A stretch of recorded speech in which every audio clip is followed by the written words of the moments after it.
Welcome along to Tweet Street Scotland Occupied, home of the satirical saltire. I'm Simon Bridges, aka Peter, and with me this evening as guest co-host, we've got Farah Hamid. Hey Farah, how you doing? Hi, how are you? I'm good, thanks. I'm good. What have you been up to today? You been busy? Busy, usual mum stuff and home stuff, and looking after the pet cat. It's kind of always one of the things about having a pet, isn't it? Yeah. You've got to look after them. Right, now what I'm doing is I'm just sharing the links on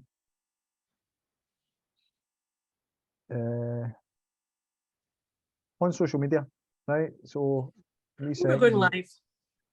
Well, we're live at the minute, right? So I'm just sharing them, just making sure that it's going out live,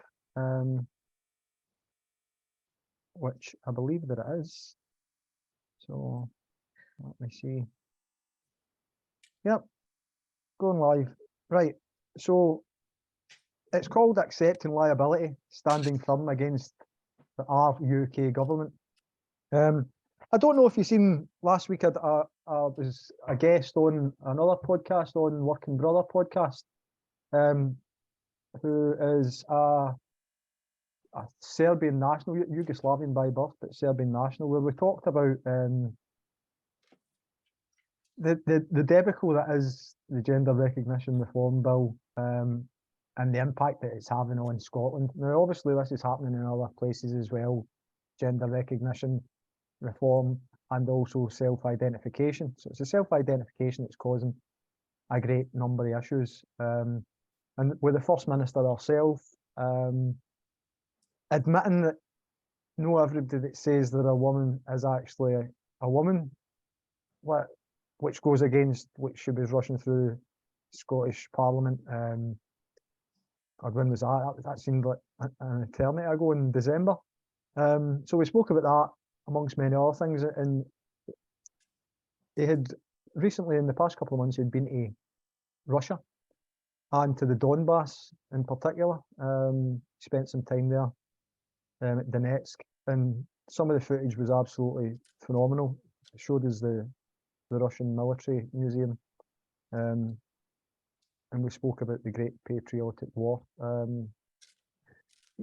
But again, that's digressing, right? So we're going to talk about certain things. First of all, I'd like to say big respect to anybody who's currently surviving on benefits alone. The reason I say that, Farah, is because for the past 5 years, I've been struggling by on benefits due to an injury that I received at my workplace. When I was employed, my 9-to-5 role with the UK government as a driving examiner. Now, don't confuse driving examiner with a driving instructor, right? That's completely different. Driving examiner is, you're a trained observer and assessor, right? And that was my Monday to Friday 9-to-5 role. So I would take people out on their driving test and tell them whether they'd passed or whether they had failed, right? And if you thought it was just as easy as going out and doing a drive and whether you pass or whether you fail, there's a lot of things behind the scenes that you're not really aware of. So you get trained on how to do certain things, and you get trained in a way where they try and break your spirit and build you the way that they want you, right? So they're a wee bit up themselves, to say the least. The bully boy tactics start early on, and they come away with certain things like the pen is mightier than the sword and all that. Depends what hand you're holding the pen in, and if you can learn to hold a pen in one hand and a sword in the other, then sometimes you're more mighty than them. And we'll come on to that in greater detail a wee bit later on, because I had a court case, again due to the injury that I received at my work, and they accepted liability, is what we'll find out, right? But I want to talk about a couple of other things that are very prevalent in what's happening in today's world. The psychological warfare that's ongoing, and the battle for people's minds. It's not just the ones that you would think that are trying to capture your minds. You know, the battle for hearts and minds and things like that. But do you believe that Satan exists, Clara? I believe God exists. So I've always believed God exists, and so Satan, we as Muslims call him Iblis. So Satan also exists as well, and he will have his day of reckoning as well. Yeah.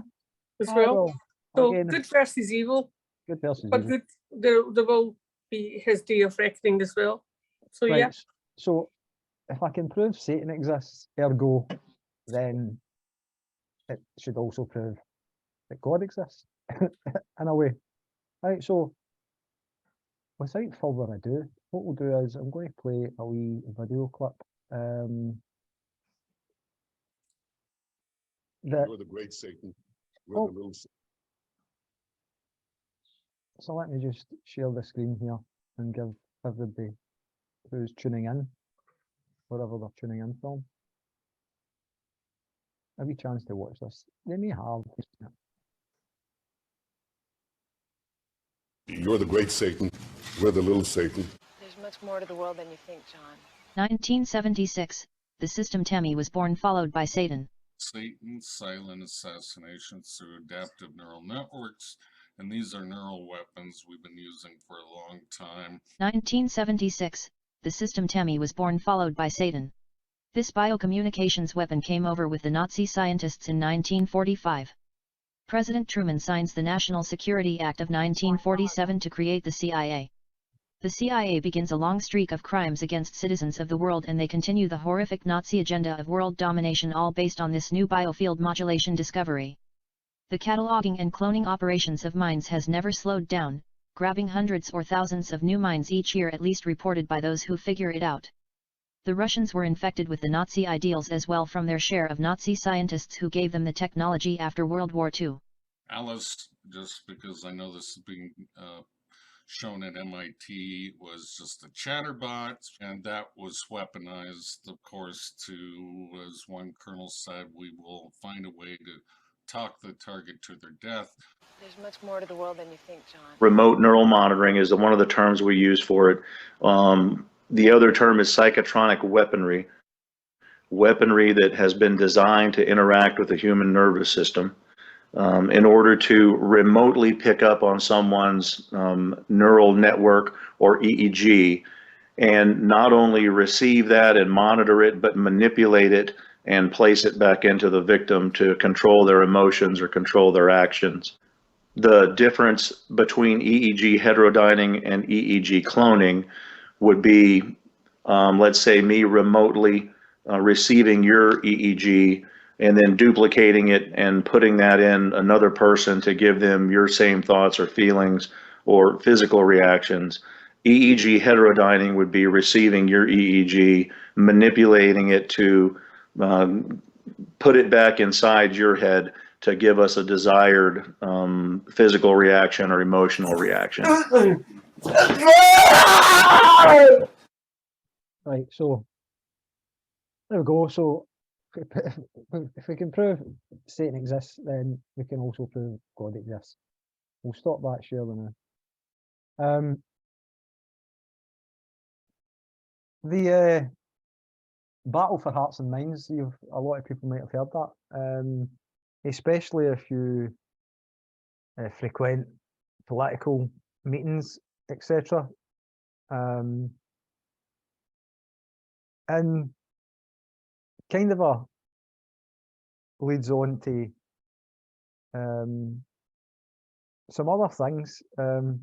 I'll play another wee video clip first, because the last tweet street that I done I was solo. I've done part one. It was long. It was talking about the World Health Organization, talking about WEF, the World Economic Forum, and many other things. It gave you some video clips because I can't remember the name of the ex-New Zealand Premier, Jacinda Ardern, had just announced that she was going to be stepping down, the latest the 7th of February. And it was because of protests due to the two-tier society that she was trying to create between vaccinated and unvaccinated people. Again, the Department of Defence have come out and said that the program that they were issuing, they hadn't tested it to see whether or not it would be beneficial or not. And yet a lot of people trumpeted the fact that it would be better for you, it wouldn't affect your immune system, it wouldn't affect this, that, and the next thing. With all of these people coming out and saying things without proof. And one of the things I went over in the last tweet street was the World Health Organization's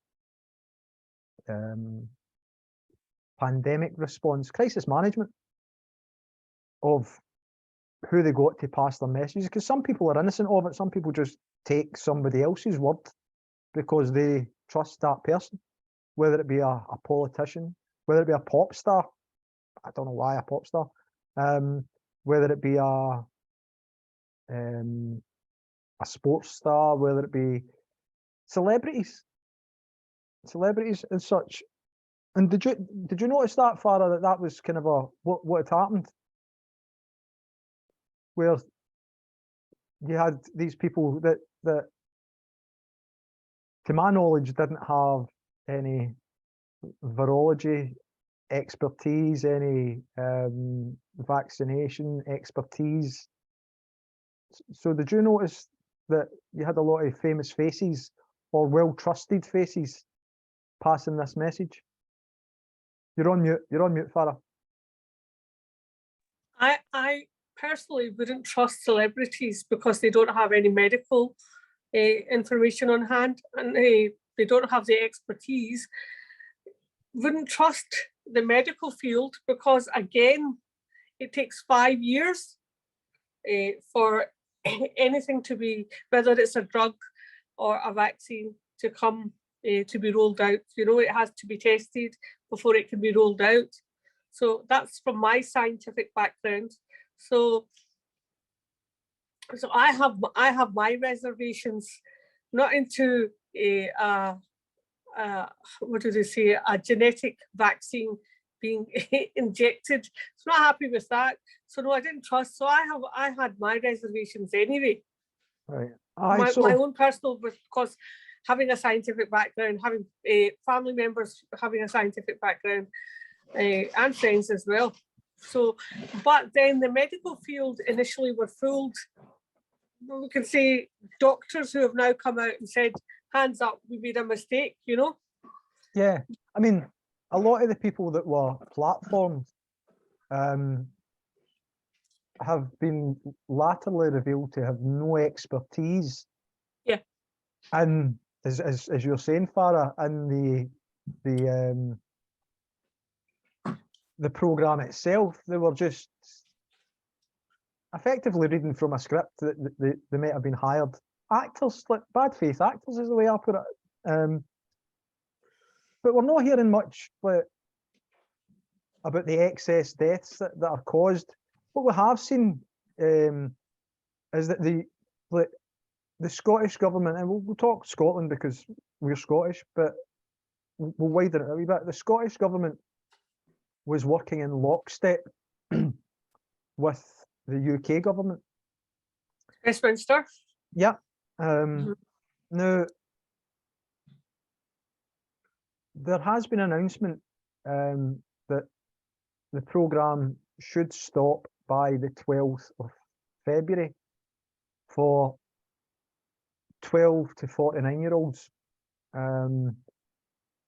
And I've got a wee video clip here that I'll play,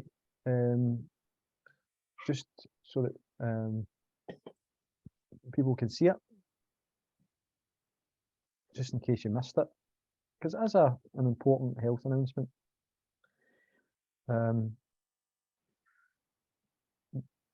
Which I personally think is best ignored. But we'll play it and give it so that everybody gets to see it. Now this is Sir Chris Whitty, and he was on, I think it was Sky News earlier today. So let's play this. We know that having the third vaccination booster is a very important part of immunity to COVID, and it provides additional protection even if people have had COVID or had their first vaccination. So the program, the autumn program, which includes the ability for everybody to come forward, is coming to an end on the 12th of February. And I'd encourage anybody who's not taken up the offer to do so before then. Right, so let's stop that there. Right, that was Professor Sir Chris Whitty. But the excess deaths in the UK, our UK, and in Scotland in particular, 2 weeks ago, was the highest excess deaths that we've had over the 5-year average, and I believe it was 30 years. It could be less than 30 years, and the 4th highest since records began.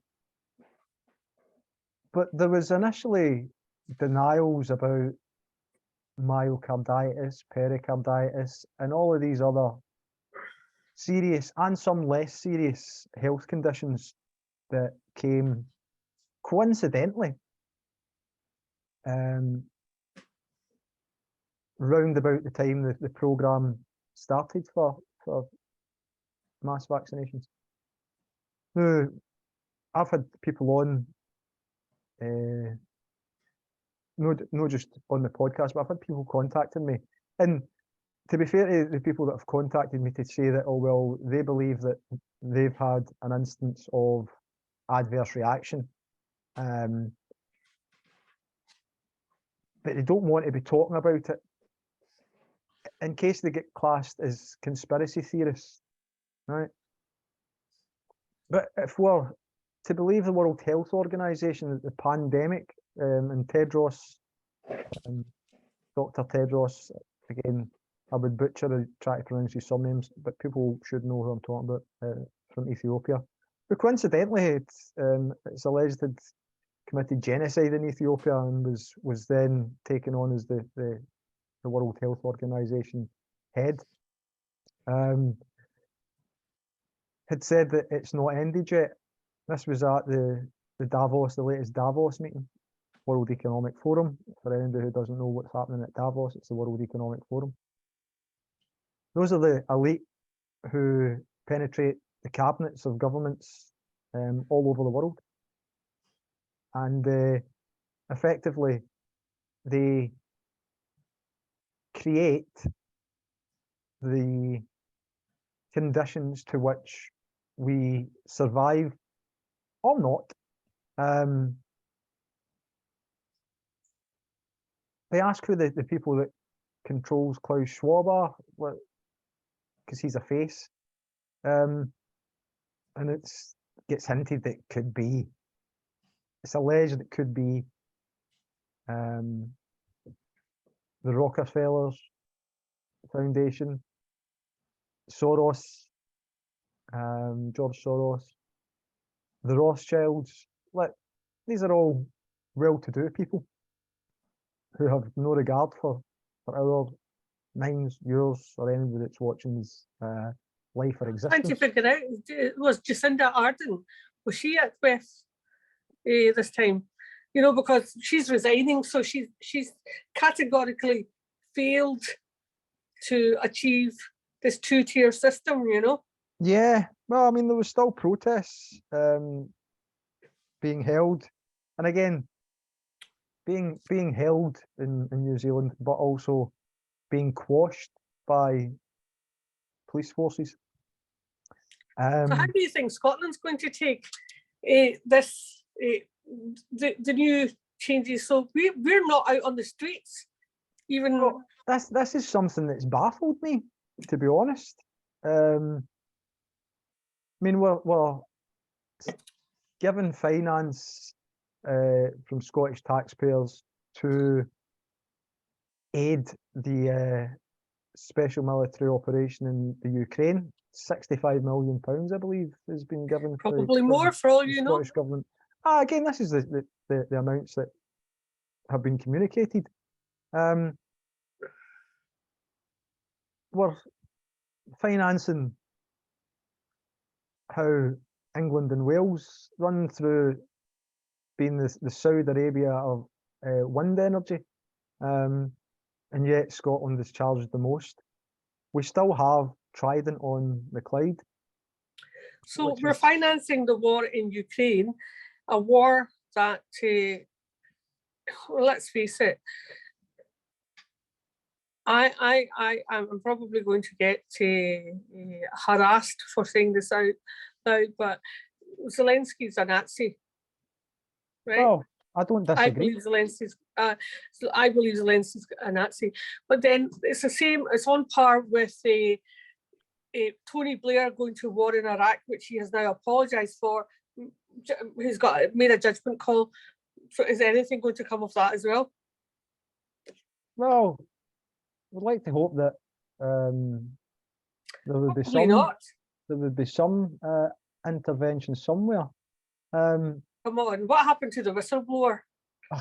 Again, I mean, there's been various whistleblowers. The wee guy doesn't matter, don't know. It's as long as the washing machine keeps on getting stuff to launder through it, then it will continue to happen.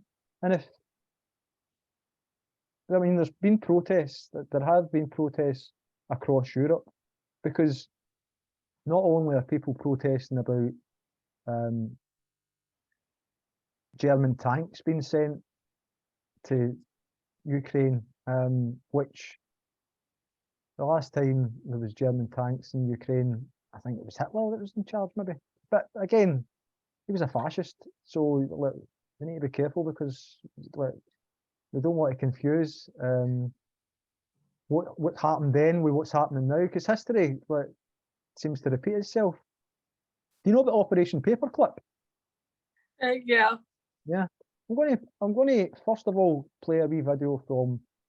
This is Scotland's First Minister, current First Minister. Okay. Nicola Sturgeon, for anybody who doesn't know who that is. So let me see.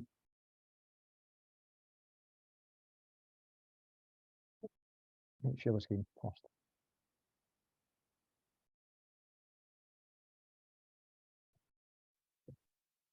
We have still a long way to go towards gender equity, but the progress we have made is fragile. And if we don't safeguard it, nurture it, and continue to build upon it, there is a real danger, in my view, in the years to come, that it could go backwards. I'm Nicola Sturgeon, I'm the First Minister of Scotland. I think if more women are in leadership positions, that acts as a catalyst for change elsewhere. There's a wealth of evidence that whether we look at governments or the boards of companies or other organisations, if there is greater gender equity in the representation on these bodies, then decision making is more inclusive and better. If you look at climate change, women disproportionately are on the front line in climate change, particularly in the Global South. Women have child caring responsibilities, disproportionately have the responsibility to get food for their families, work in agriculture, and these are the women that are impacted by climate change right now. Equally, women will be on the front line of implementing the solutions to climate change. So if we can better involve women in those decisions, then the outcomes are going to be better represent what is needed and be more sustainable as a result. Other thing I would say though is it's not enough in and of itself to have women in positions of leadership. I think there is much more to be done to support women in those positions and to continue to tackle and challenge some of the barriers that women, even at the highest levels of decision making, still face. Women have been fighting these battles for generations. We have made progress, but some... So we've been kicked out of that. We'll try and put that back on. Hold on. We'll only let the end it there. I'll try and put that back on.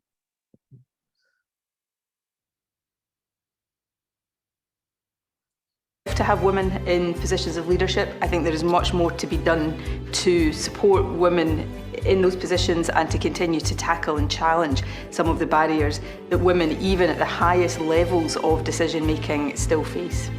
Women have been fighting these battles for generations. We have made progress, but sometimes it feels as if we take one step forward and two steps back. So we need to keep powering on to achieve equity, because we are most definitely overdue for equity.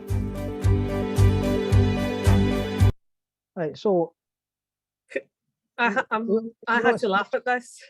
I will. Look, I'm just going Is to say, that- you know, it's that there. It says the Rockefeller Foundation, right? So on the last tweet street that I did, the long one that was kind of a reading out about the World Health Organization's crisis management, and there was a video from David Rockefeller, and it was in the 80s,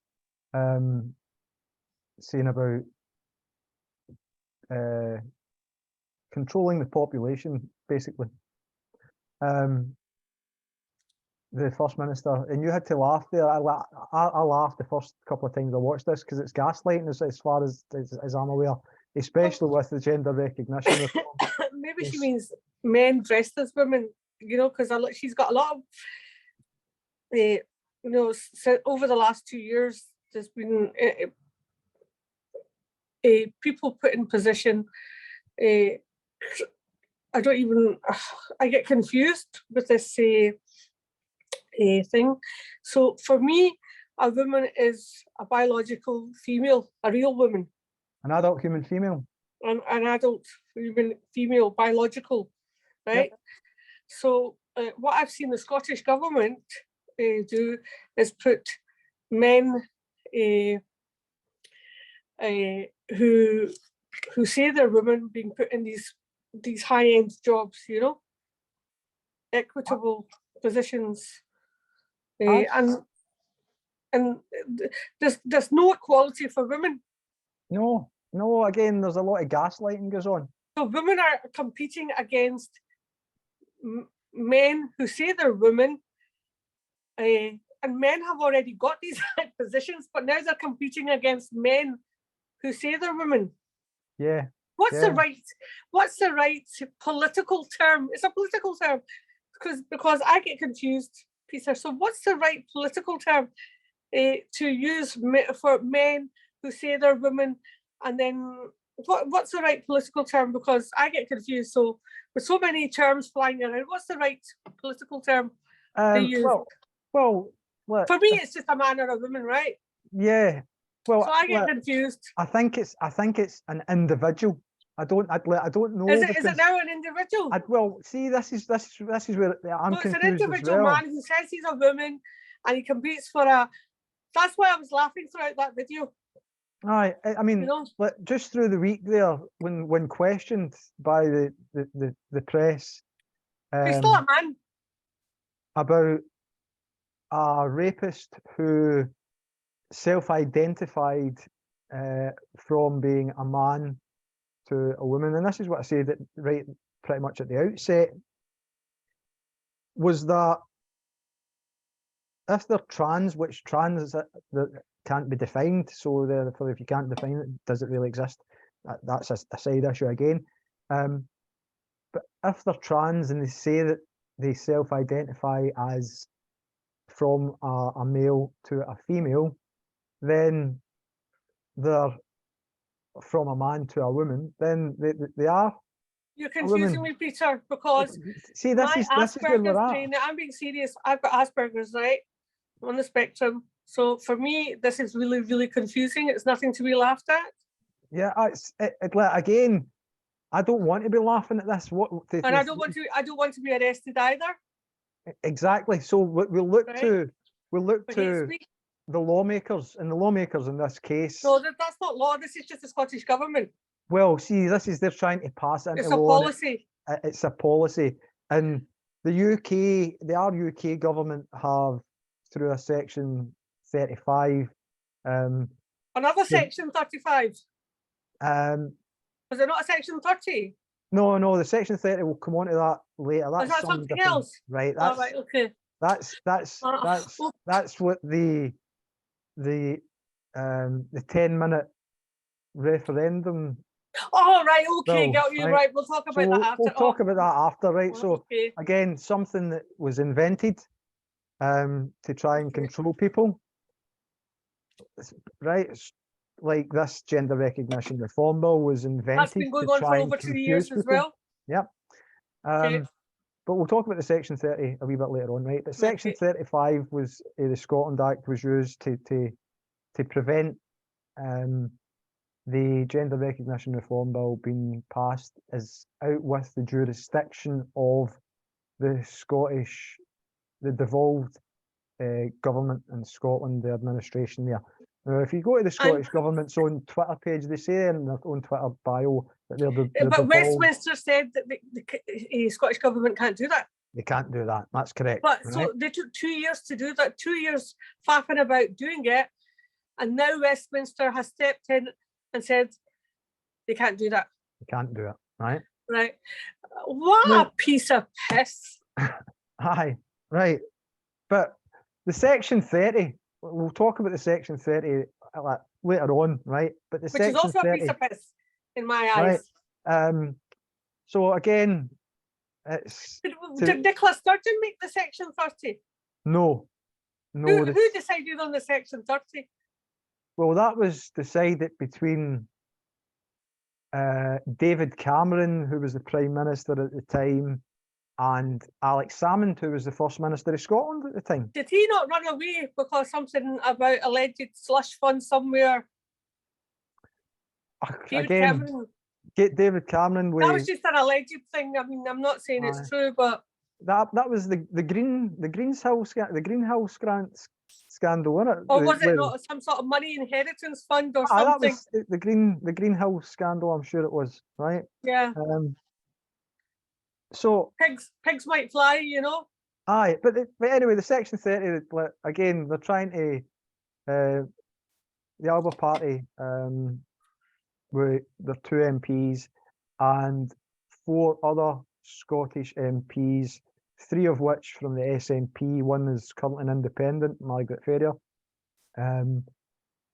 had raised this section 30, the bill, the Scottish referendum bill, to be passed from the power to be passed from Westminster to Holyrood. Now, why didn't they go for independence then instead of faffing about with a section 30? Well, or the claim of right. Aye, but again, we need to talk about the Scottish public. We need to talk about sovereignty. We really need to talk about sovereignty. Well, and why didn't they tell the Scottish public about sovereignty then?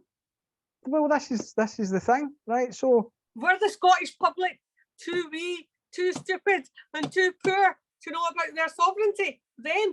It would appear that that's the case, but then to confuse things even more, we have people coming along with the claim of right of 1689. Is it not the 1989 one? No. The 1989 one was what was mentioned the other day by Neil Hanvey while he was trying to get the Section 30 powers changed from Westminster to Holyrood. Why would he not mention the 1689 claim of right? I can't speak for somebody, but that was one of the questions that I asked myself. But if Scotland has sovereignty, and if the new monarch, who is has yet to be coronated as the new monarch, in England, not in Scotland.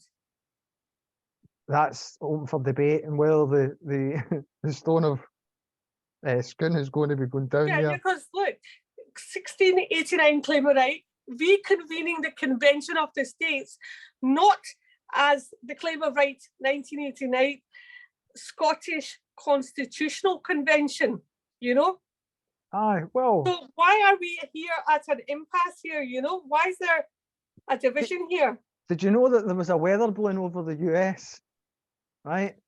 A Chinese spy weather balloon. See, it seems to be that. You we sure it's can- not a Goodyear balloon? Well, we don't know. A blimp Come on, of I've some seen sort. loads of these Goodyear balloons flying about Scotland. It seems to be that we will use anything to distract people from the truth about their sovereignty. That's what it seems to be. And do you know that a sovereign nation is only sovereign if they don't have nuclear weapons? Or well, that's what the US seems to think, because Libya was a sovereign nation. What And- happened to Gaddafi? Come on.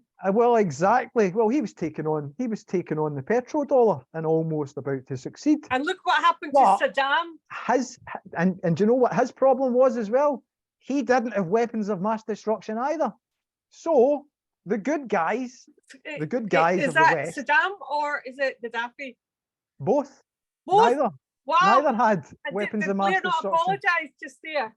Well, Tony Blair tried to apologise. Rather, he's been knighted. He's now sir. And how Um, many soldiers, well, we'll say UK soldiers, but how many Scottish soldiers went to war for Iraq? How many soldiers have died in the Iraq war? The cannon fodder that soldiers are to go and fight wars in foreign lands. Or Sovereign nations, or in England for that matter. or in England, yep. Sovereign nations, or even in the Ukraine, But the thing is, these places don't have Or Afghanistan. weapons of mass destruction. Or Iraq. So you're only sovereign, according to sovereign states who do have nuclear armor. So why does Um, Britain feel the need to go into these countries and free the people, free these nations, when the actual people don't want it either? It's as if maybe I'm clutching at straws here. I don't know. Maybe I'm clutching, but it's as if there's ulterior motives for going there. There are riches that can be taken, minerals, private gold. contractors, etc., can make millions, possibly billions of Resources. pounds, dollars, whatever the case may be, right? But we're confusing all of this up. So let's break this down a wee bit, right? Let me show you a wee video clip, because this started off with Operation Paperclip. This is how we got into this. So let's play a wee video clip about Operation Paperclip and other operations that people may be aware of, but may not have seen the classified data, etc., that's been declassified. So let me share this.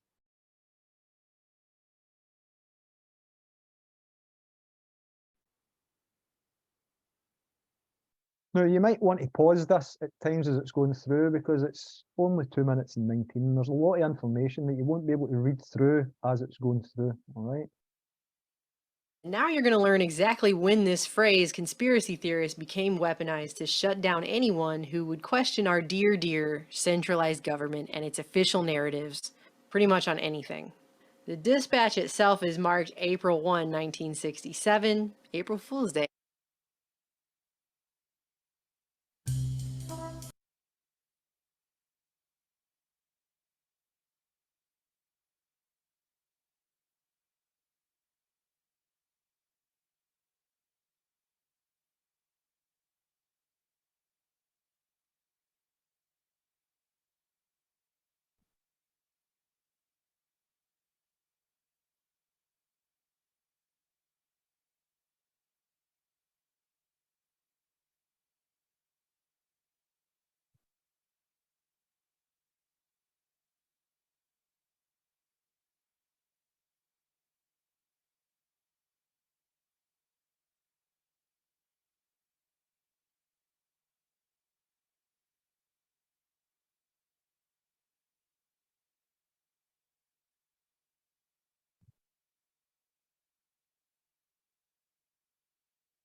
No, I'm being quiet here, but I'm forgetting that there's no background music on this. Some familiar faces.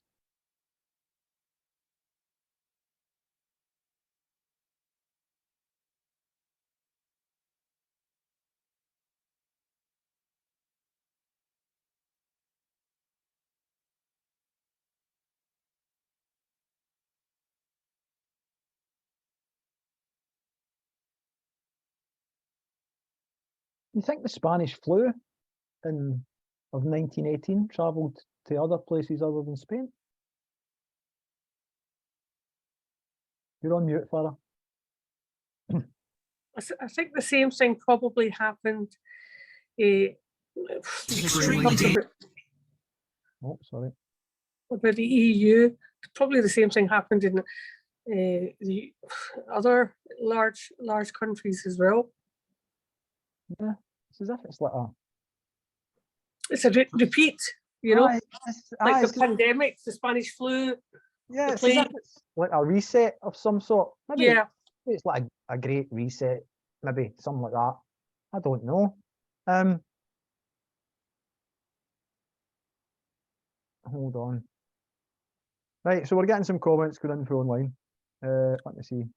good. What have we got? Open up your Zoom. Farah needs slowing down. What did he say? Open up your Zoom. Farah needs slowing down. Right, right. So there's Who was that from? that was the joke. Oh, of course, Jock. Hi, Jock. Quentin's saying if they've got a dick, they are a man. That's pretty much how, like, because nobody's born in the wrong body. You know that nobody is born in the wrong body because, like, we spoke about at the beginning, like when we proved that Satan was real, that ergo God is real, even though a lot of people don't see a visualization. But God doesn't make mistakes. That you're born in the wrong body, that doesn't happen. And you can't change sex. You know what I mean? Like, Yeah, it's you know, physically impossible. you're You can have born. cosmetic operations and take chemical castration drugs to save you from going through. Well, they're trying to introduce it like to even younger than 16. Is the end goal. I think it's 10-year-old. I think. Yeah, and they're talking about these things like in schools and things like that. They're going to be talking about them in greater detail.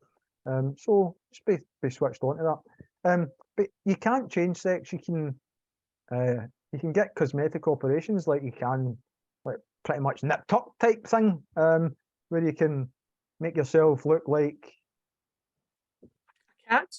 Whatever you want. If you pay the surgeon enough, then you can make them butcher you to whatever extent you want butchered,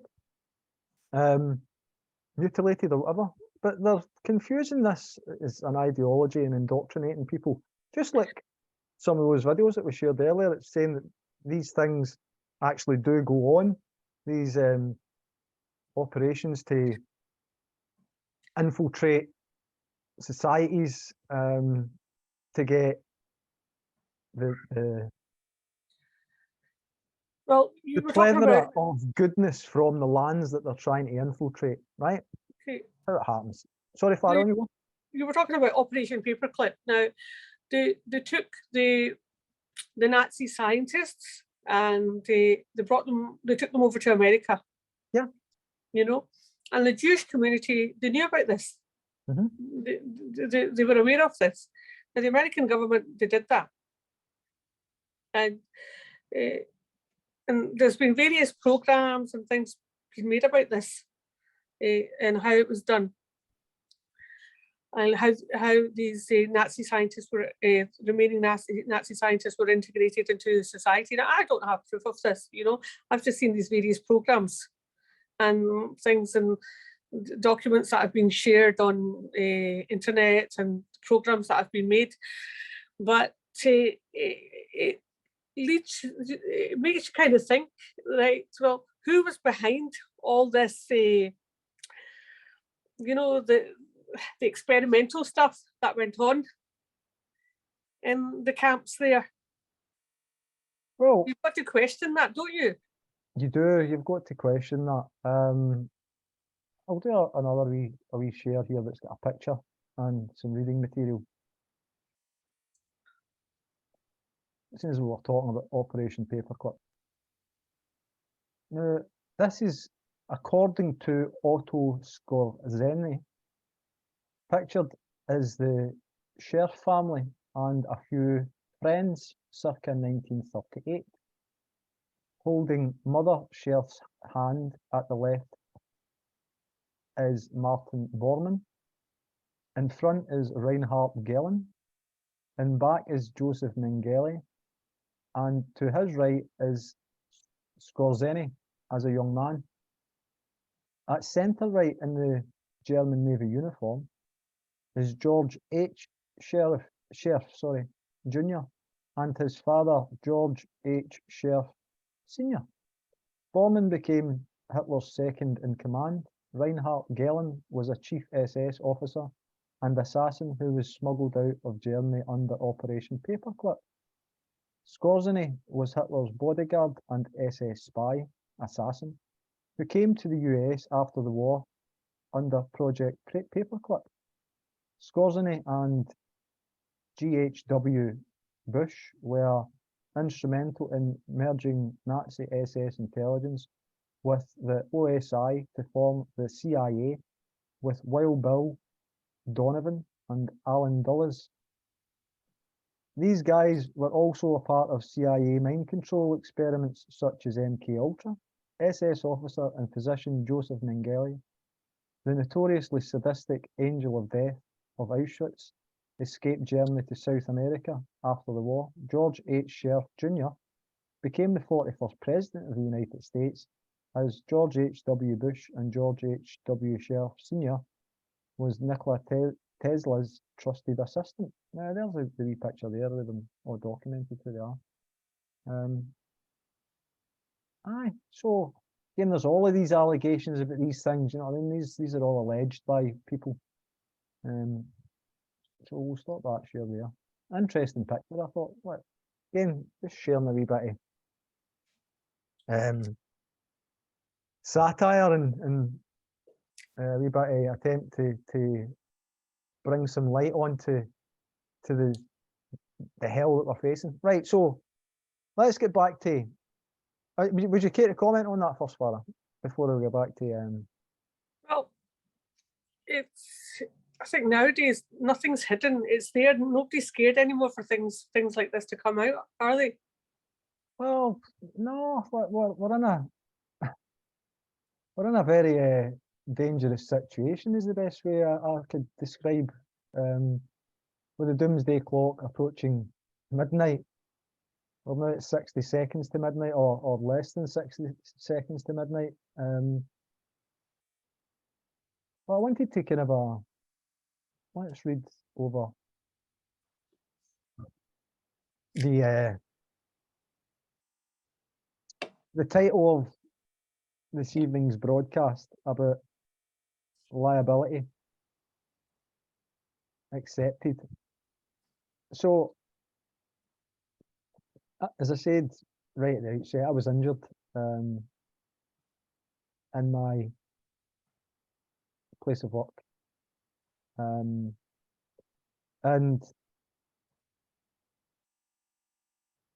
as a result, my mobility was severely restricted. And it's got easier through medication and electrocuting myself, right? And the UK government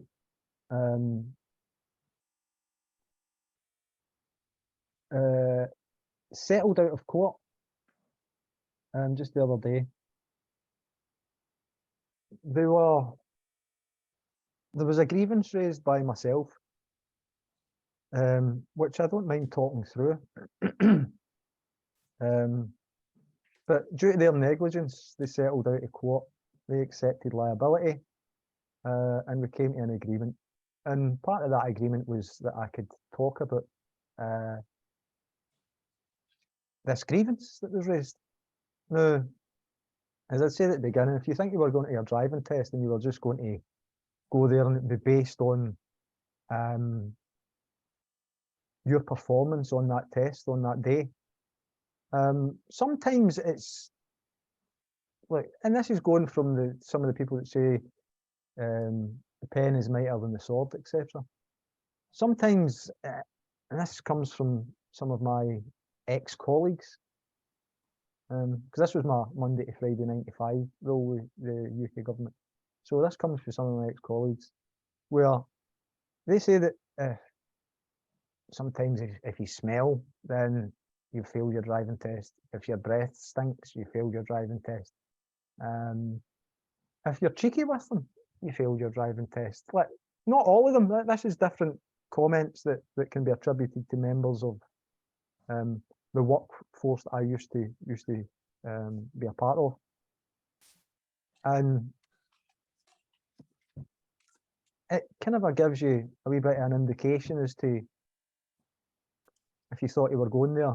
There's a lot of stats involved as well, you know. Like, as a driving examiner, you get stats every month that tell you that you're short on this and you're up on that. So for instance, if you know how when you go on a driving test, you get what's classed as a serious fault, a dangerous fault, or what's classed as a driver fault, which is just you got up to 15 driver faults before you would be marked down as a fail.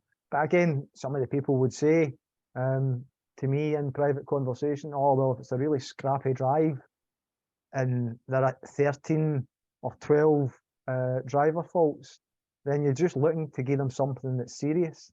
Again, which isn't fair. I was one of these people that was hired by the agency and went in there with a smile on my face and was kind of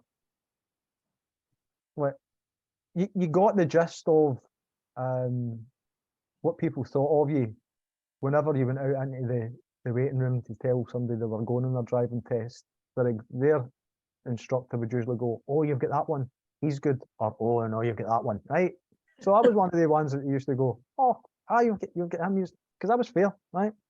I believed that when you went on your driving test, you passed on the merits of that drive, and it wasn't influenced by statistics that were happening behind the closed door whenever I went back into the office.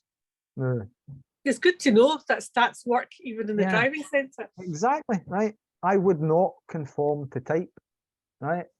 I'm no one of these people that tries to keep the wee guy down. I'm one of these people that lets the wee guy make their own mistakes, and if they're going to make a mistake, and a serious mistake, they're going to make one anyway, right? It's the way I look at it. And sometimes it benefits people and sometimes it doesn't, right? That's how it goes, swings and roundabouts, shall we say. But what happened was I went through a series of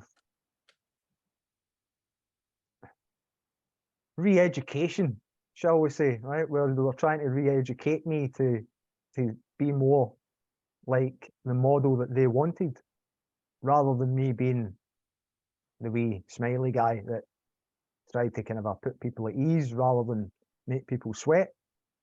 And as a result of that, there was a couple of things that happened during the course of my employer. Now,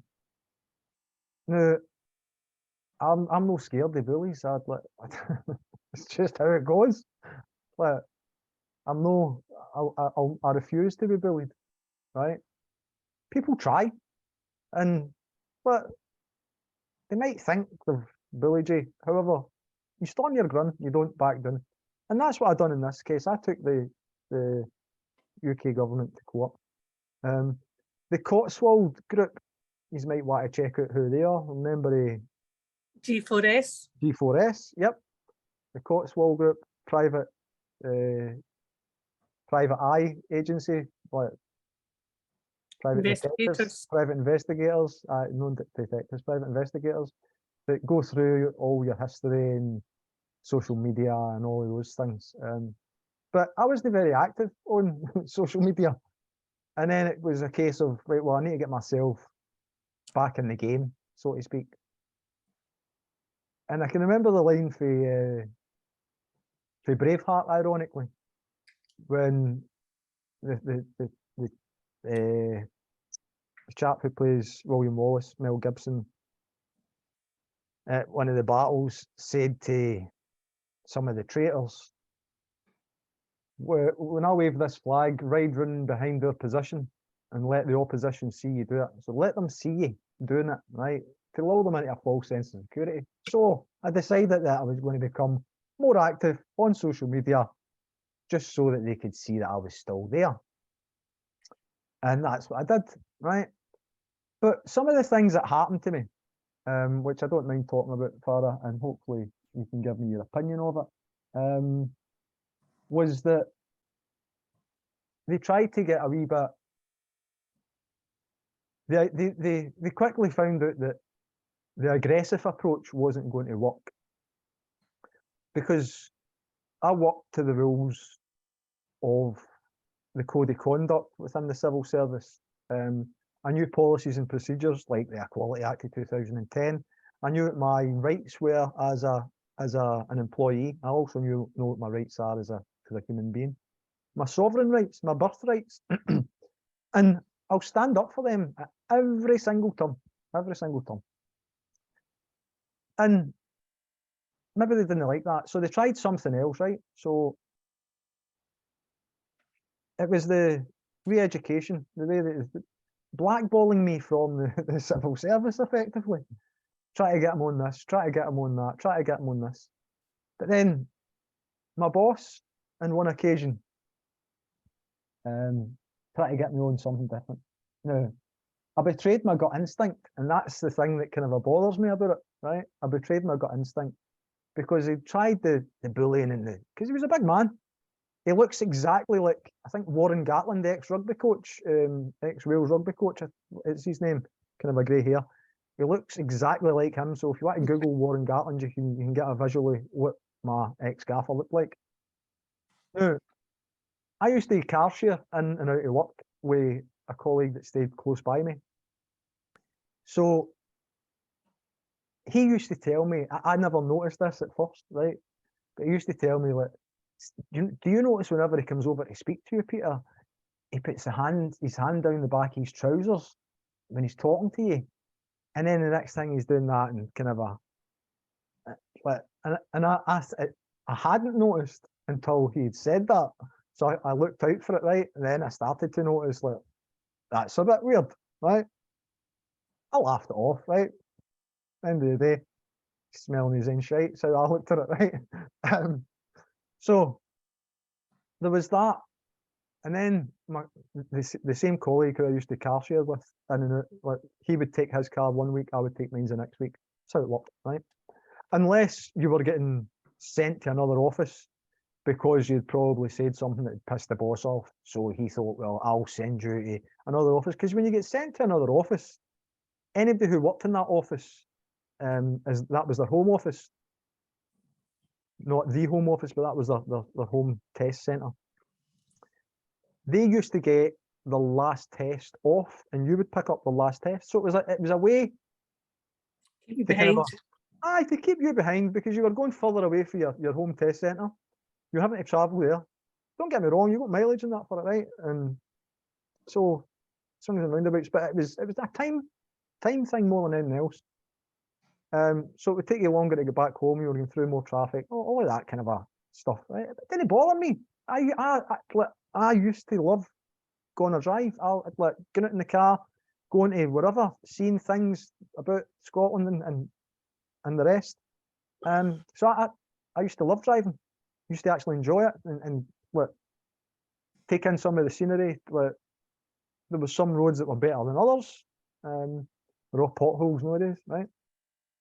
So we used to car share anyway. So he used to tell me about all of the things. So when I came back from a holiday, I went a 3-week holiday with my youngest, and I'd come back.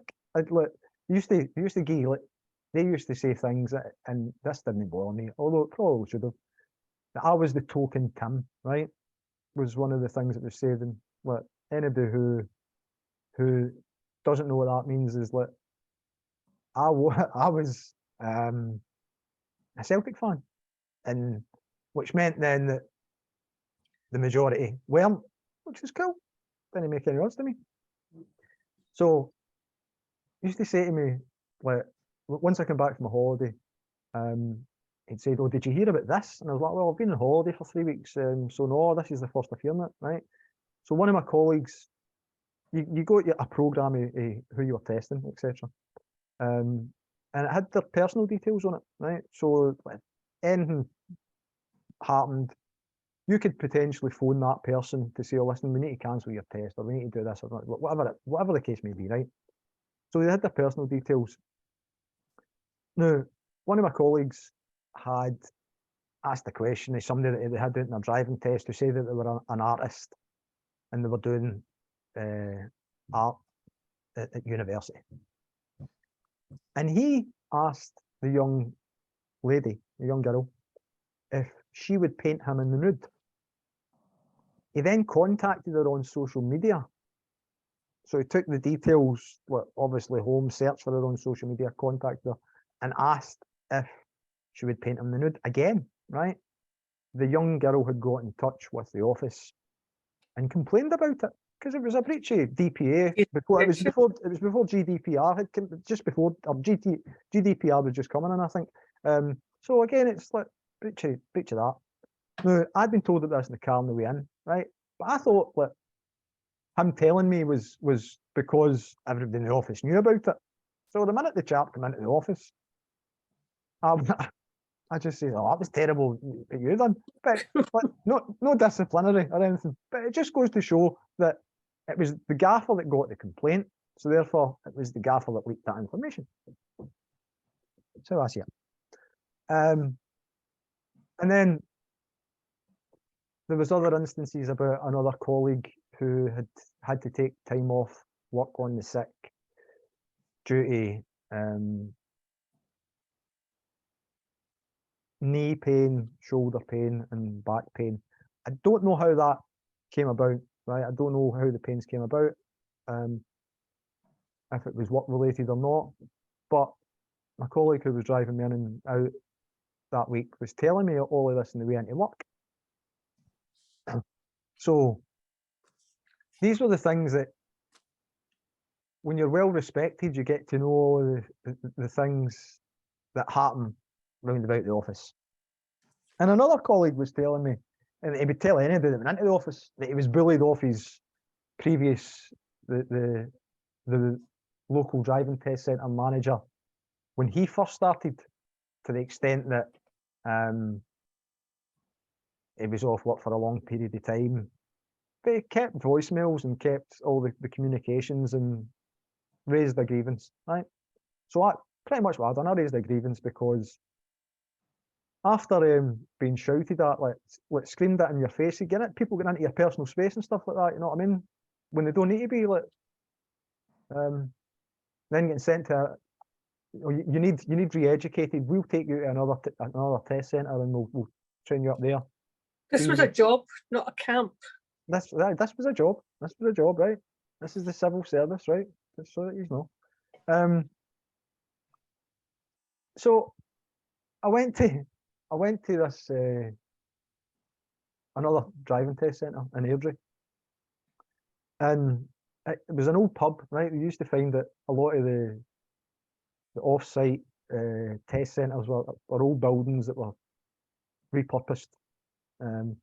So it was an old pub, and just after lunch, I was getting ready. I was going to go to the toilet to freshen up to go out in my next driving test. And when I was walking into the toilet, when you're into the hallway, the gents' toilet door was held open for somebody. I don't know what the reason was, but it was held open with something.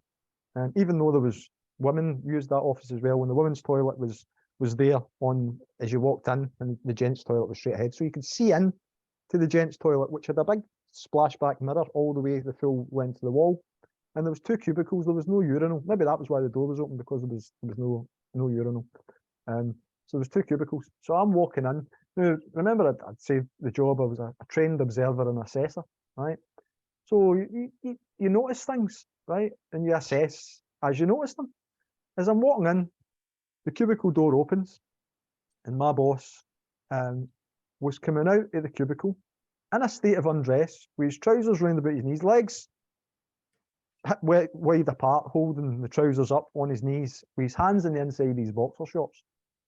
Right? As I'm walking in to the toilet. Now, I'm thinking, well, the minute he notices me, he's probably going to go, oh, sorry about that, and then dart back into the cubicle. No, that's not what happened. So what happened was, I'm walking in there, and I need to go by the first cubicle that he's coming out to get to the second cubicle, so there are only 2 cubicles. And as I'm walking past, he continues to walk forward, pushing me against the 2 sinks that are there, a sink for each cubicle as you come out, and the big splashback mirror. With his hands on the inside of his boxer shorts, and he's going, I like it in tight. Now I've got to rush. So he's touched you. So I had to rush to get back past, or else his untrousered groin area would be pushing against me. Now, bear in mind, I say he's a big guy, right? He wasn't Yeah, I've just looked up that guy like picture myself, of right? that rugby player, and that's massive. Aye, so he's a big guy, right? And he's continued to. Now, I betrayed my gut reaction, because on an incident before we went into my personal space, I walked out, right? And then they classed that I'd went AWOL, right? I walked out to save the confrontation, because somebody shouting and screaming in your face isn't a good thing, right? Unprofessional. But this one, I'm jumping about here, right? So after the first incident, I went AWOL, so to speak. I got in touch with his boss, and then we ended up in an office, and he told me that, well, you just need to listen to your gaffer. You just need to bite your tongue, right? Bite your tongue. Is this the toilet incident? No, this was before the toilet incident, right? You just need to bite your tongue. So when the toilet incident happened, my gut reaction was, I've had enough of you, right? And I just wanted to throw my elbow back and crack him in the chin. And then whatever happened after that would have happened, right? But in my head, I'm thinking, I need to think about my job. I need to bite my tongue, is what I've been told today. And instances You've just like been this. sexually harassed. That's my take on it, I know. But anyway, to cut a long story short, they came to an agreement without it having to go to court. It was due to go to court the 14th of this month, but the other day in the pre-trial meeting, they made an offer, and I've stood my ground the full way through. This has took a few years to get to where we're at. I've stood my ground the full way through. And the offer, like, money is no object. It doesn't make any difference. It was the principle of it, and the fact that I wanted to be able to talk about this openly, because bullying in the workplace is something that should never be tolerated, right? When people are trying to blackball you in the civil service just to get a reaction, I mean, just fire me and I'll go to court. But I ended up injured as a result. If I would have trusted my gut that day, then further on, a couple of weeks down the line, a week down the line, whenever something else has happened and I've been sent to another office, but it's a last minute thing when they phone you at home, so it means you need to go into your own office to collect all your belongings to go to another office. So you need to leave earlier to get in, and then to take that journey time for that office, my home office, to the office that they were sending me to. And the morning of my accident, it was cold and icy, right? It was cold. So the responsibility is the first person on site does a site walk round to make sure that the site's safe. And if there's any incidences of unsafety, then it should be addressed. So it should be a case where, like this, if there was ice, now there'd been an ice puddle that had been forming over the years that I'd been employed there. And somebody else had highlighted it only 10 days before I ended up having the accident. So I've been in a bit of a rush to get into the office. So I parked in a different place. I've come out my car and I'm thinking, right, well, I need to rush to get in here so that I can get my stuff and make good time to get to the other office. But there was a person on site already before me, so they should have done a walk round to make sure it was safe. Now, had that been done, they would have put extra grit down, or they would have put cones and coned off the area, just so that nobody had any incidents, right? But as there was no visible obstacles there, I've come out my car and went to walk around the back of my car and stood on this patch of ice. Now, I classed myself as relatively fit, even though I've had a heart attack and a stroke before that, right? But I've tried to build my fitness back.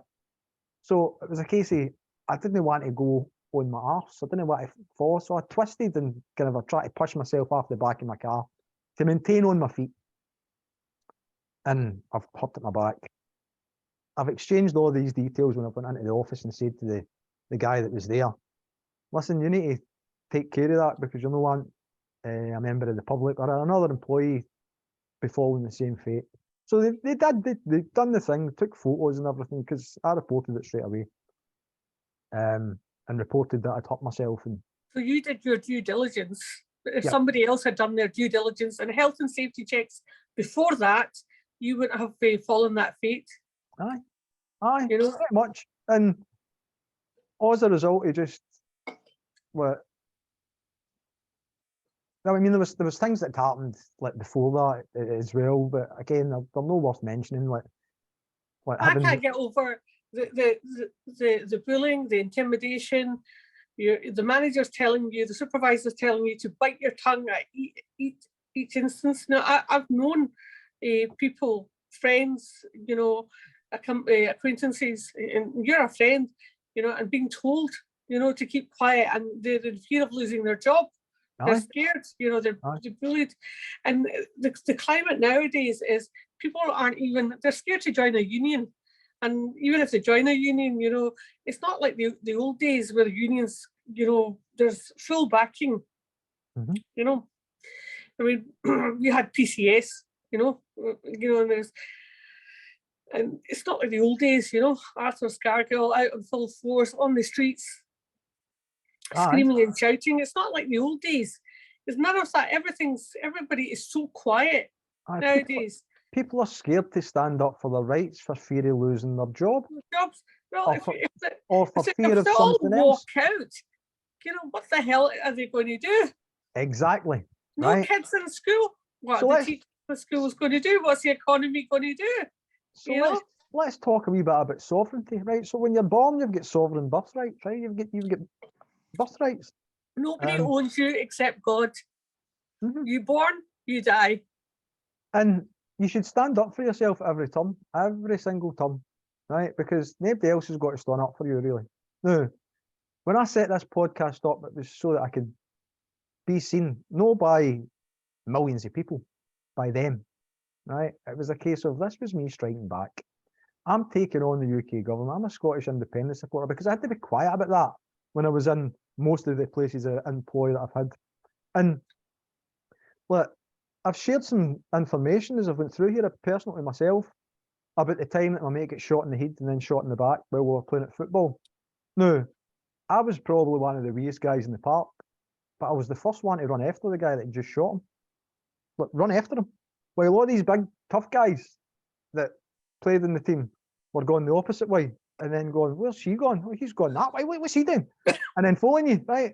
I had to then, I didn't catch the guy, but I go to the car just before it was pulling away, and I got the registration number of the car, and the type of car it was, and then passed that on to police. And I stood in court and I gave my account of that in court. And then when I was employed in my second to last place of work, which was British Gas, it was Scottish Gas when I joined, right? But then it was, again, colonised, right? And I started at the bottom, and I kept my job. I kept to the conditions of my job most of the time, right? Most of the time. I'll be honest and say most of the time, because everybody tries to cut corners or like save a wee bit of time. But when it came to the point of impacting, that job impacted not just my health, but the health of a lot of people in my department. And I shared that information as well, that I stood up to them. I stood up for the benefit of these guys as well, not just for myself, but for the benefit of everybody else who'd suffered and who was too scared to stand up, right? And but it added more weight, the fact that I copied in the full distribution list health and safety executives and directors and but everybody. And the That union, kind of guy. and the union I'd been to the union, I'd done everything, I'd went through all the channels to get, like, hold on, like, this person, this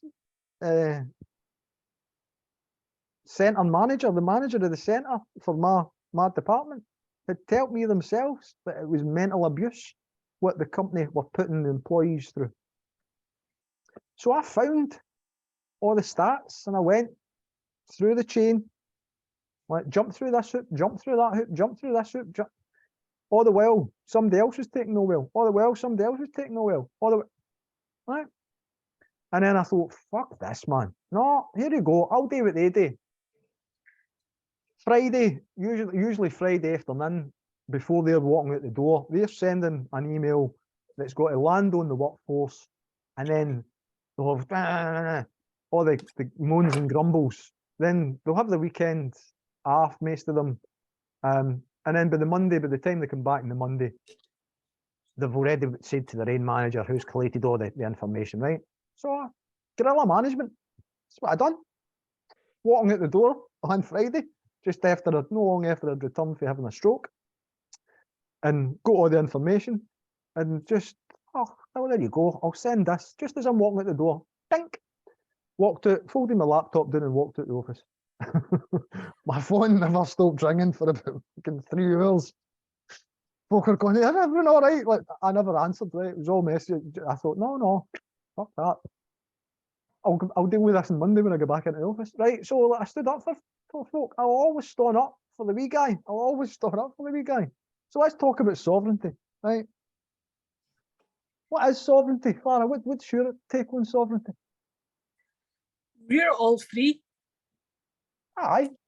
God made us free. We're all The free. only answer for me as a Muslim, and for me as a human being, we belong to no one. We're only answerable to ourselves. We're answerable to God and ourselves. As long as we're good human beings, good to our neighbours, good to the environment, we're sovereign. That's it. And do you know that by putting an X in a box at voting booths and stuff like that, all you're doing is you're giving Buying away, into the narrative. you're buying into their narrative, right? You're giving away your sovereignty for them to hold Oh, power yeah, over you, definitely. right? That's how it works, right? That's what happens. But if we're free, then why are they introducing 15-minute cities or 20-minute cities, right? So East Ayrshire in Scotland's got to be one, while Edinburgh's got to be another one. They're free ports they're going to be introducing. Well, right? we don't have to accept it. No, Just you like the don't. people of Australia You don't have to or accept New Zealand are yeah. protesting. Yeah. Australia are protesting as well. Right. So what happens is they rely on you venting your frustration on social media.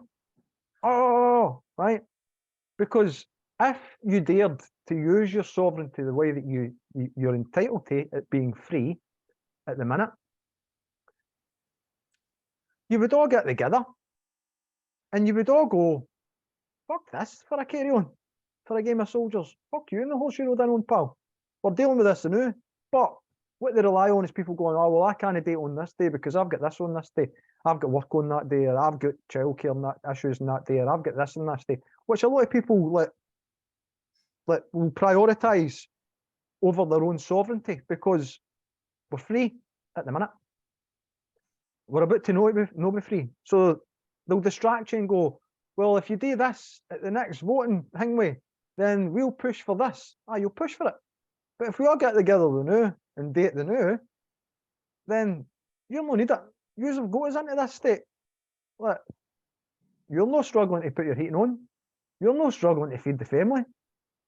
Have you got a family, actually? No, you've not. It's just you and your man, or just you and your wife. It's just like, you've no got. Just you on your own. Aye. And you and your expenses.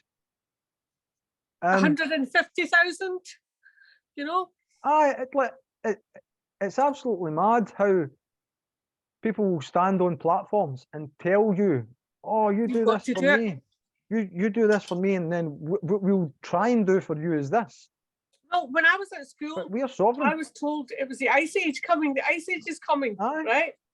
Now it's the climate change. It's the ozone Climate layers change. Aye, and the sun, the blocking out the sun and things like that. we So played what a the fuck video. is it? We played a video with the First Minister to the Rockefeller Foundation earlier on.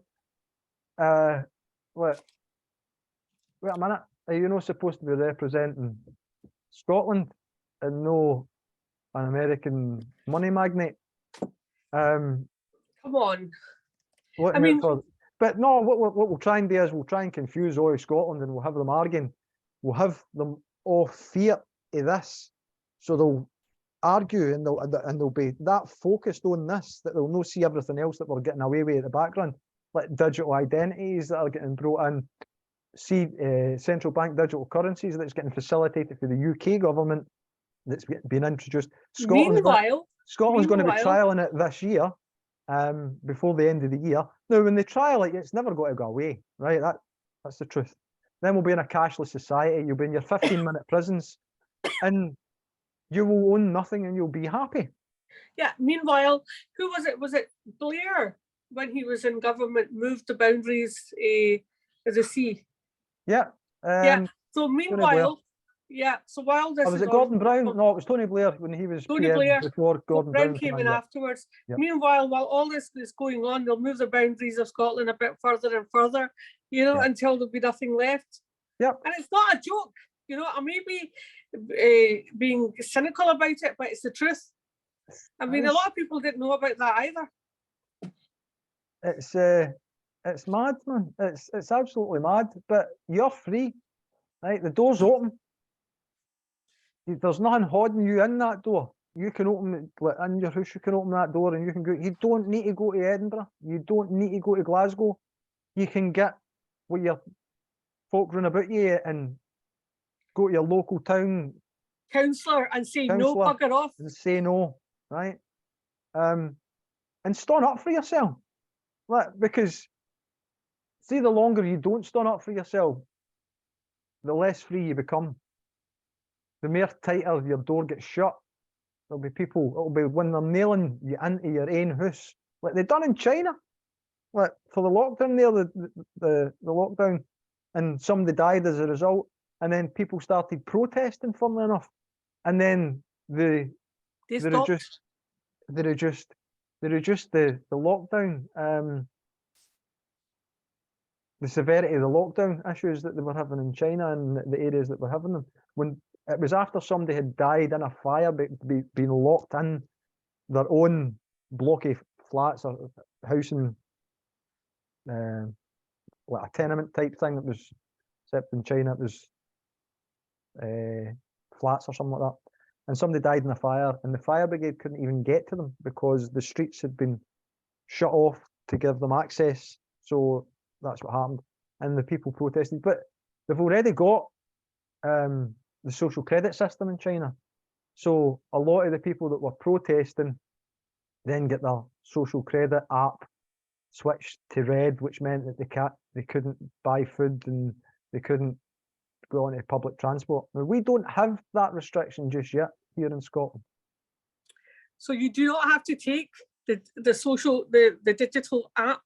That's another thing you should say no to as well, just like the COVID passports. Yeah. You know, where all your information would have been put on. Again, that's a WEF thing. Do not accept the digital passports. Do not accept the digital currency. Do not accept the 20-minute, 15-minute cities. Do not accept it. There is not the ice age, the greenhouse effect.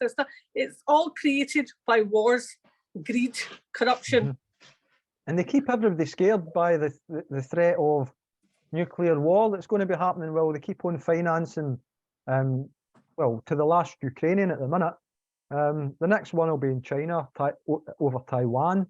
But there's weather balloons, spy balloons going over Canada and over the United States and Latin America at the minute.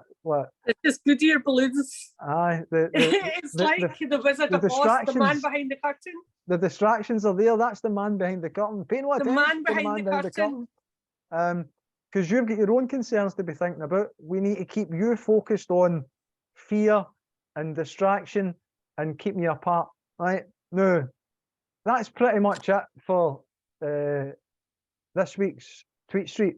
Scotland Occupied, home of the satirical satire. Is there anything you would like to finish up on, Farah? Be free. Be Be free. yourself.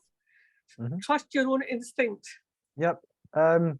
It's Saturday night, it's 10:05. There is a protest in Glasgow, the Let Women Speak protest at George Square tomorrow at midday, 12 p.m. Real biological women.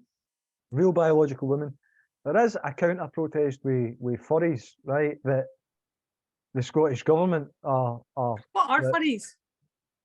it's predominantly guys, incels, men's rights activists dressed in like big furry like cat costumes and dog costumes and Like onesies. well, maybe no onesies, it's like actual like see mascots that you get at football matches and Like I've got those hats with the And- ears and things, you know. aye, well, it's a full face thing and it's a full body thing. So they'll be sweating and stuff like that if it's warm, but don't know what the weather's supposed to be dry tomorrow anyway. But it's men's rights activists, and it's a cloak of invisibility for deviants as well. You know what I mean? See people that A want bit to like the guy they that wanna was get- in the toilet cubicle #1. aye, well, he's got the cloak of invisibility of being a boss, right? At a civil service that covers up for people that You contact never young know. There might girls. be some people from the government dressed You up know- as furries, you know. You never know. You never know. However, they've got a cloak of invisibility, and they're getting championed on with the likes of some Scottish government officials. Like, But I the don't know if furries it was- are. I think But that's what I mean. well, pretty much like that one. The ones that were holding up decapitate turf signs in front of or at the back of some of the MSPs. You had that guy. So I think it's known as Beth, who's the trans rights activist that was in the Parliament the day that the Gender Recognition Reform Bill was passed. That she turned round and actually applauded him, right? So it's the same one that's championing, and others are championing these furries. So I'm going to be going along there tomorrow to listen to some of the women speaking predominantly. I've just got to hear what they've got to say. Obviously, keeping an eye out for the crackpot. Well, for the folk that are not the crackpot, the furries. Sorry, the furries that are there, and making sure that their counter protest keeps a distance away from women. Because at the end of the day, if you want to stop women from speaking, it's shown that you're trying to impinge on the rights to free speech that they've got, while you're insisting on your right to have more rights than women, even though you're not a woman and you're hiding behind a mask. What you're hiding behind a mask for, and you try to get close to Wayne's and stuff like that. There was a name for that. But I think a lot of called people talk about- predatory paedophiles. aye, or groomers. Well, or what have you. sorry, should I have said? I can't say that, can't I? I think we can at the minute. I don't know. Uh-huh. Well, Or again, is it individuals? like the Or First is it- Minister of Scotland has confused me, Farah, because she said that, and her I government don't know what's says happening. I'm getting trans confused. women are women, and then she says trans women are the woman. And What's trans again? well, nobody can define that. So if you can't define it, does it really exist? Right, but the First Minister had said that trans women are women if they say they are, right? But then when the rapist who had raped a couple of people and then went to change their identity to say that they were a trans woman, went to a course at a college in Ayr, I believe, that the course instructor made people, it was a beauty therapy course, made people, young girls, strip off in front of this double rapist.